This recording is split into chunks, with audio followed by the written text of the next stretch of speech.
Au début de chaque journée de fouille, je pense à tout ce qu'on pourrait découvrir.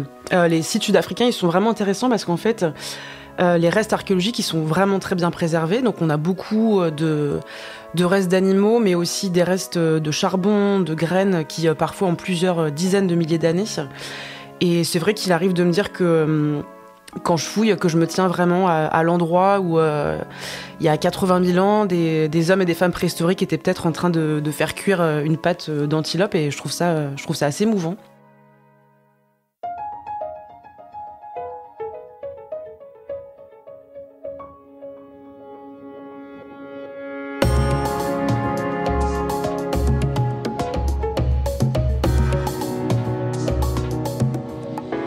Dans les pas d'Archimède.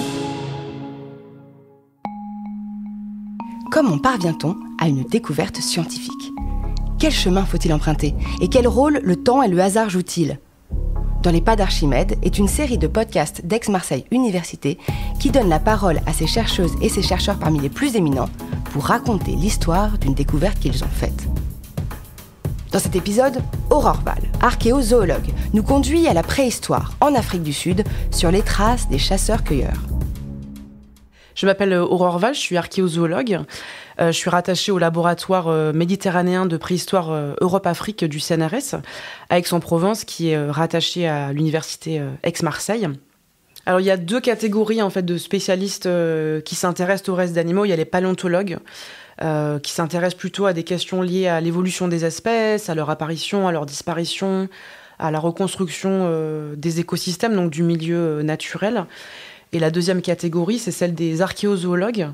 Et comme le terme l'indique, dans archéozoologie, il y a archéologie. Donc nous, ce qui nous intéresse, c'est vraiment la nature des relations entre les groupes humains, au cours de la préhistoire et d'ailleurs dans d'autres périodes, et le règne animal, en termes de consommation, et puis en termes d'exploitation de toutes les ressources offertes par les animaux. Donc ça peut être les plumes, la peau, les ossements. Donc ça va plus loin que la simple reconstruction des régimes alimentaires. Ça peut être aussi la place des animaux dans l'iconographie pour les périodes plus récentes, et d'ailleurs à la préhistoire aussi dans les questions liées à l'art pariétal. Donc c'est assez vaste comme discipline, mais je dirais que la paléontologie met l'animal au centre, alors que l'archéozoologie met plutôt les groupes humains au centre.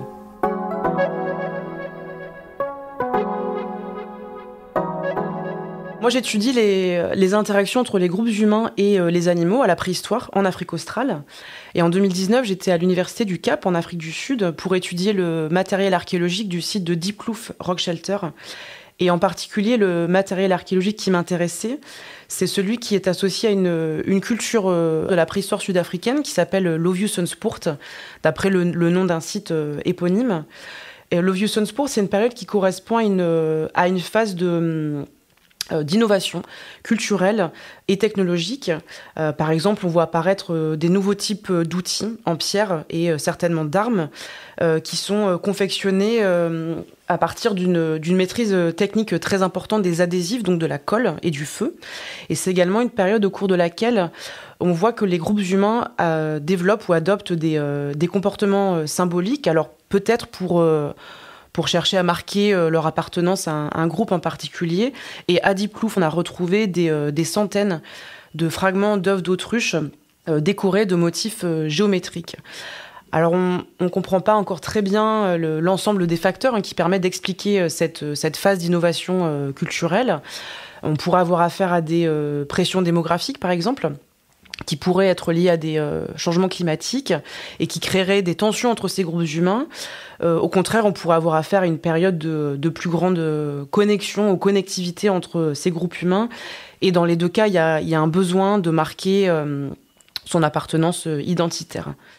Alors dans le cas de pression démographique, et dans mon cas d'archéozoologue, ce que nous on peut tester, en cas de pression démographique, on pourrait avoir une diminution des ressources animales qui sont présentes d'habitude dans le milieu. Et une possible adaptation des groupes de chasseurs-cueilleurs, c'est de se tourner vers les ressources qui sont d'habitude délaissées. Et dans le contexte de l'Afrique australe, ces ressources animales sont des animaux de plus petite taille, par exemple les lièvres, et les damans, qui sont une espèce de marmotte, on va dire, de la région. Et donc c'est cette hypothèse que j'avais envie de tester en 2019, avec À l'époque, cette question que j'avais en tête, qui était celle de savoir si à Diep Kloof, au moment de l'Oviussenspoort, on pouvait justement documenter le fait que les groupes humains avaient consommé davantage ces ressources de plus petite taille. Et puis finalement, je vais faire une toute autre découverte.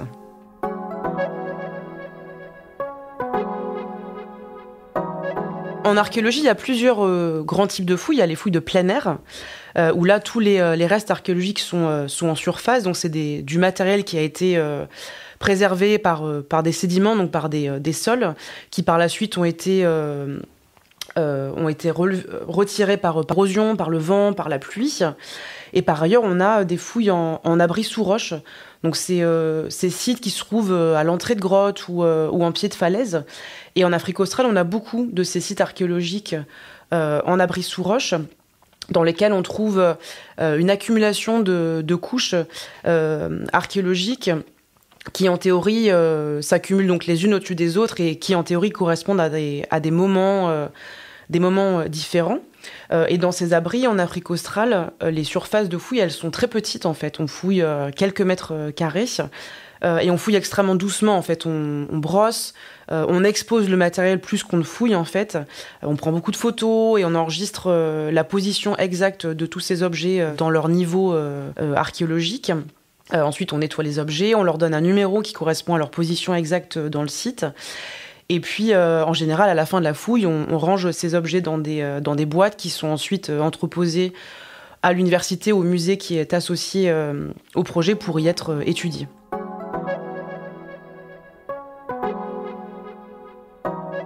En 2019, je me suis rendue à l'Université du Cap pour étudier les restes de petite faune du site de Diep Kloof Rock Shelter.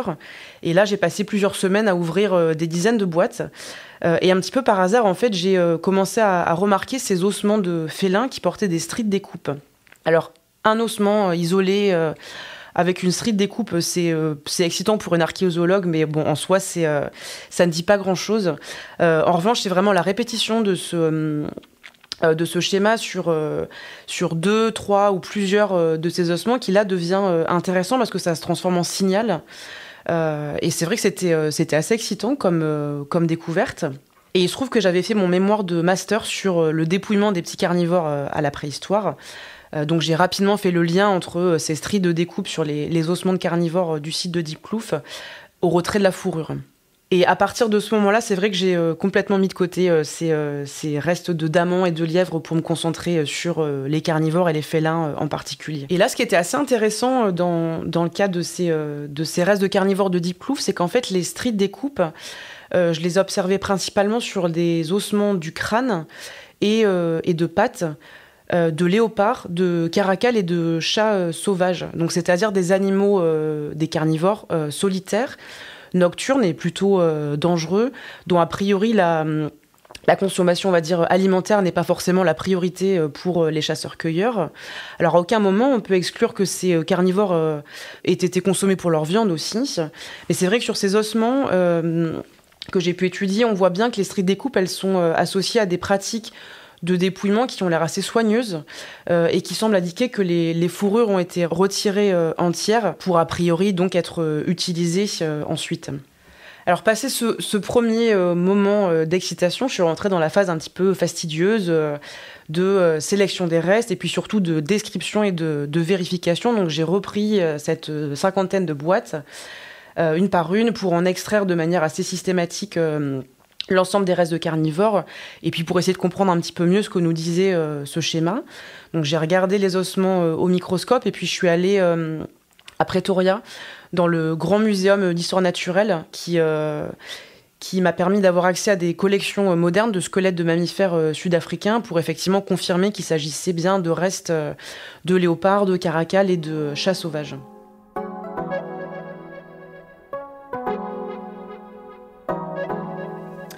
Quand on travaille seul sur du matériel, je pense qu'on traverse tous et toutes des périodes de doute. Et moi, je dirais que le doute est un petit peu l'expérience quotidienne de mon travail. Est-ce que je me suis pas trompée ? Est-ce que j'ai bien les compétences adéquates pour répondre aux questions que je me pose ? Et est-ce que je suis la mieux placée pour regarder le matériel en question et en tirer les conclusions adéquates ? Et peut-être que c'est assez féminin, mais c'est vrai que le syndrome de l'imposteur prend pas mal de place dans la vie des chercheuses, en tout cas. Et ce qu'il y a vraiment, c'est le travail d'équipe, parce que c'est l'équipe qui confirme qu'il s'agit effectivement d'une découverte intéressante. Et puis, moi, toute seule, je peux pas faire grand-chose. La recherche archéologique préhistorique, c'est vraiment quelque chose qui est très collaboratif. Alors j'ai rapidement partagé ma découverte avec les collègues chercheurs qui étaient responsables de la fouille de ce site, de Deep Kloof Rock Shelter. Ce ne sont pas des archéozoologues, ce sont d'autres spécialistes, en particulier des spécialistes des outils en pierre, mais qui ont apporté leur expérience et leurs compétences à la compréhension de cette découverte. Et donc ensemble, on a vraiment réfléchi aux implications de cette découverte, à la fois par rapport au site, mais également par rapport au contexte plus global de la préhistoire sud-africaine, pour essayer de comprendre ce que ces stries nous apprennent du mode de vie de ces chasseurs-cueilleurs préhistoriques. Parce qu'il s'agit de carnivores, parce qu'il s'agit par ailleurs d'un site pour lequel on a tout un faisceau d'indices, et puis parce qu'il s'agit d'un moment de la préhistoire sud-africaine pour laquelle on sait que se développent ces pratiques symboliques, on peut imaginer que ces fourrures de félins, elles ont été utilisées comme vêtements, comme éléments de parure, et peut-être pour marquer certains individus par rapport à d'autres. Et en général, et en tout cas dans nos publications, on s'arrête là en termes d'interprétation, on n'aura jamais la réponse définitive. Après, moi j'aime bien imaginer quelque chose qui pourrait être lié à des rites de passage, par exemple.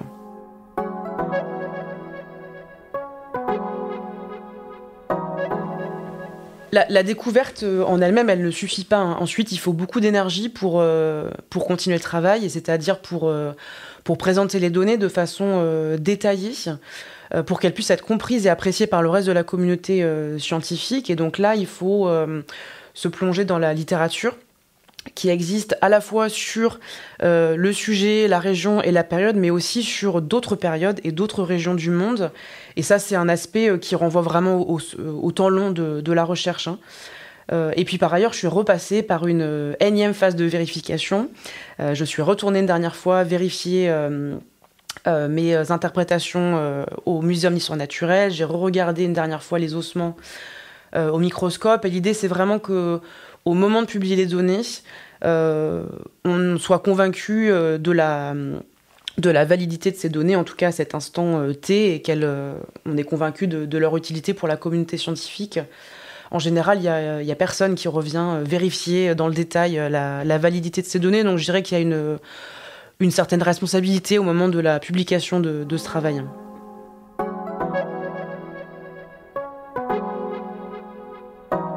Cette découverte, elle m'a confortée dans l'idée qu'au cours de cette période de la préhistoire sud-africaine, on a effectivement ces phases nouvelles, à la fois d'expérimentation et d'interaction entre les chasseurs-cueilleurs et le monde animal. Et je pense que cette découverte, elle ouvre peut-être la voie à d'autres découvertes similaires qui renvoient à ces autres façons d'interagir avec le monde animal en général, des façons autres que la simple acquisition alimentaire en fait, de nourriture. Et je pense que c'est une des raisons pour lesquelles on fait ce métier, pour apporter une petite pierre à l'édifice plus global de la compréhension de la préhistoire, de ces groupes de chasseurs-cueilleurs en Afrique australe dans mon cas. Et moi, je me dis que d'autres archéozoologues qui étudient des restes d'animaux dans d'autres sites auront maintenant cette découverte à l'esprit. En archéologie, le fait d'avoir ce genre d'idée à l'esprit quand on regarde du matériel et quand on fouille, ça peut permettre de voir les choses un petit peu différemment. Les chercheurs et les chercheuses sont de plus en plus évalués sur leur capacité à produire et notamment à publier. Ce que je regrette un petit peu parce que la recherche a en réalité besoin de beaucoup de temps. Alors dans notre cas, quand on fait du terrain pour préparer le terrain, mais de manière plus générale pour faire des erreurs, pour développer des compétences, ça prend beaucoup de temps aussi. Et puis pour explorer des voies qui en apparence ne mènent nulle part, mais qui en fait ne sont jamais du temps perdu parce qu'elles permettent de se poser de nouvelles questions et parfois d'ouvrir d'autres portes. Et c'est vrai qu'il faut s'accrocher. Il y a beaucoup de compétition, surtout en Europe. Mais par ailleurs, je trouve qu'on a quand même beaucoup de chance de faire de la recherche en France. Moi, je vais être rémunérée pour le restant de ma carrière pour réfléchir justement à ce que faisaient ces groupes préhistoriques en Afrique australe avec les restes d'animaux et c'est un vrai privilège. Je dirais qu'on peut faire un parallèle entre les chercheurs, les chercheuses et les artistes. Effectivement, d'un point de vue capitaliste, centré sur la production et la consommation, ce qu'on fait, c'est pas forcément indispensable. Mais ce qui rend intéressant notre espèce, c'est en fait tout le reste, c'est tout ce qu'on fait à côté. C'est nos interactions entre nous et notre créativité. Notre travail d'archéologue, c'est vraiment d'essayer de saisir un petit peu les changements dans l'histoire des groupes humains passés pour comprendre qui nous sommes aujourd'hui, comment nous avons évolué et pour, je pense, éclairer notre lecture des sociétés contemporaines. Et dans le contexte actuel de réchauffement climatique et de globalisation, je trouve que c'est assez vital. Vous venez d'écouter Dans les pas d'Archimède, la série de podcasts qui révèle les découvertes scientifiques des chercheuses et des chercheurs d'Aix-Marseille Université. Les entretiens ont été enregistrés dans les studios de l'école de journalisme et de communication d'Aix-Marseille. Je suis Charlotte-Henri de Villeneuve, j'ai réalisé cet épisode avec Méry Royer et la musique a été composée par HDV. Si vous avez aimé cet épisode, n'hésitez pas à le dire, à le partager, à nous laisser des commentaires ou à lui donner 5 étoiles dans votre application favorite.